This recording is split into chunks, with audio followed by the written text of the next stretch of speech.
Saudi अरब पर ईरानी हमलों के बाद मक्का से आई एक तस्वीर ने पूरे मिडिल ईस्ट का समीकरण बदलने के संकेत दिए हैं। तुर्की, पाकिस्तान और सऊदी अरब एक साथ खड़े हैं और दावा है एक पर हमला तीनों पर हमला माना जाएगा। लेकिन सवाल यह है कि इस गठजोड़ का असली निशाना कौन है? ईरान, इजराइल या फिर इस नए समीकरण में भारत के लिए भी कोई संदेश छिपा है? जवाब बेहद चौंकाने वाला हो सकता है। या अल्लाह। अमेरिका, इजराइल के ईरान पर हमलों के बाद ईरान ने जवाबी कार्रवाई में सऊदी अरब पर कई राउंड मिसाइल और ड्रोन हमले किए। रियाद और पूर्वी प्रांत में तेल इंफ्रास्ट्रक्चर को निशाना बनाया। अमेरिकी सैन्य ठिकाना प्रिंस सुल्तान एयरबेस को टारगेट किया। रास तनूरा तेल रिफाइनरी पर अटैक हुए। रियाद में अमेरिकी दूतावास पर हमले हुए।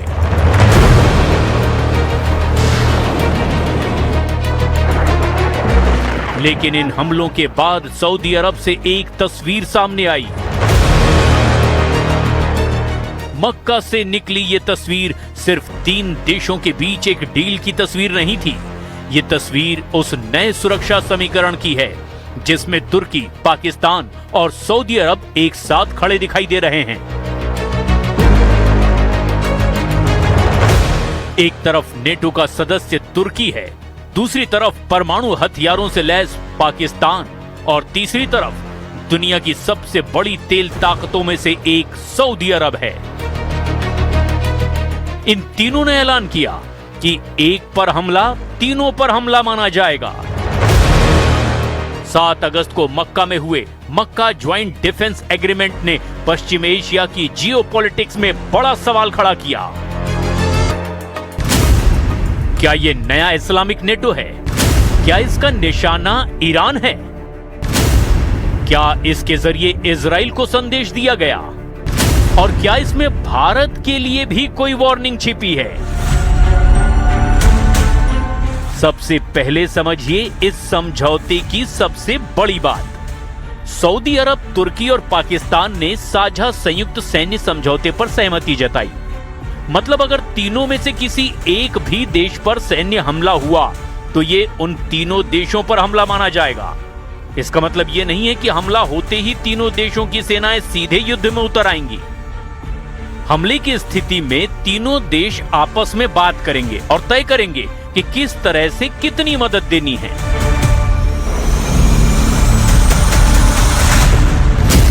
मतलब एक पर हमला यानी तीनों की सुरक्षा का मामला। लेकिन जवाब का तरीका परिस्थितियों पर निर्भर करेगा। अब सवाल है, अचानक इसकी जरूरत आखिर क्यों पड़ी? तो जवाब है पश्चिम एशिया का बदलता सुरक्षा तंत्र। सऊदी अरब अब पिछले कुछ समय से खुद को ऐसे क्षेत्रीय टकराव में फंसा हुआ देख रहा है जिसे उसने शुरू नहीं किया, लेकिन उस पर ईरान ने अटैक किया, हुथियों ने हमले किए। ईरान और अमेरिकी युद्ध के दौरान उस पर ताबड़तोड़ मिसाइल और ड्रोन अटैक हुए। खाड़ी में ऊर्जा इंफ्रास्ट्रक्चर पर हुए हमले ने रियाद की चिंता बढ़ा दी। अब कई रिपोर्ट्स में दावा किया जा रहा है कि सऊदी अरब अब सिर्फ अमेरिका की सुरक्षा छतरी पर निर्भर नहीं रहना चाहता, वो क्षेत्रीय सुरक्षा तंत्र को मजबूत करने में जुटा है। रियाद का संदेश बिल्कुल साफ है कि वो अब अपनी सुरक्षा के लिए किसी बाहरी ताकत पर निर्भर नहीं रह सकता। और इसी बैकग्राउंड के बाद सामने आया मक्का एग्रीमेंट।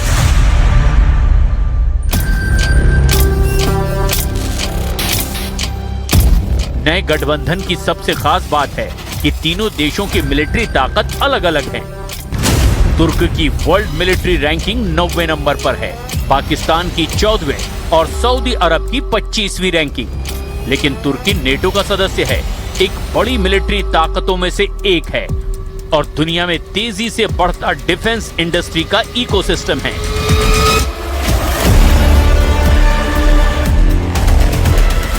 तुर्की के पास ड्रोन है, उसकी नौसेना है, ताकतवर एयर डिफेंस सिस्टम से लैस है, इलेक्ट्रॉनिक और ड्रोन वॉरफेयर में अपनी ताकत वो लगातार बढ़ाता जा रहा है।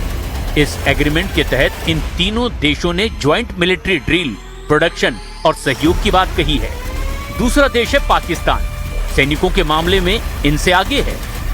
उसके पास वॉर एक्सपीरियंस है, साथ में न्यूक्लियर ताकत भी पाकिस्तान रखता है। लेकिन सबसे बड़ा सवाल है, क्या पाकिस्तान की न्यूक्लियर टेक्नोलॉजी सऊदी अरब या तुर्की तक पहुंच पाएगी? मक्का एग्रीमेंट में न्यूक्लियर हथियार को लेकर कोई साझा ऐलान नहीं हुआ है, न ही कोई न्यूक्लियर ताकत बनने की महत्वाकांक्षा की बात सामने आई है। इस डील का तीसरा पिलर सऊदी अरब है। तेल, पैसा और मक्का मदीना की वजह से ये तीनों के लिए धार्मिक अहमियत भी रखता है। यानी